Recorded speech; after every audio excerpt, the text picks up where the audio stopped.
शिवजयंतीच्या अनुषंगानं आज मशाल महोत्सवाचं आयोजन जे आहे ते शिवजयंतीच्या पूर्वसंध्येला केलेलं एकूणच पाहायला मिळत आहे। आपण जर पाहिलं तर मोठ्या प्रमाणात शिवभक्त जे आहेत ते आज अजिंक्यतारा किल्ल्यावर दाखल झालेले पाहायला मिळत आहेत। आज शेकडो मशालींनी हा अजिंक्यतारा किल्ला जो आहे तो या ठिकाणी उजळून निघालेला एकूणच पाहायला मिळत आहे।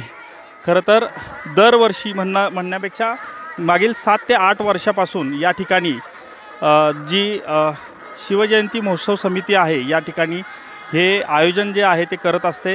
एकूणच पाहिलं तर या ठिकाणी लाईट शो असेल किंवा लेझर शो असेल ते देखील अजिंक्यतारा किल्ल्यावर केला जातो आणि मोठ्या प्रमाणात शेकडो मशालींनी हा जो अजिंक्यतारा किल्ला आहे तो उजळून निघालेला एकूणच आता सध्या पाहायला मिळतोय। कॅमेरामन तुषार जाधवसह संतोष नलावडे, TV9 मराठी, सातारा।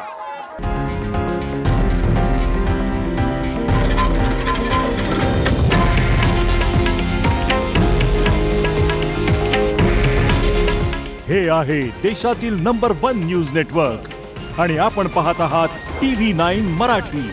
काळजी तुमची, हित महाराष्ट्राचं।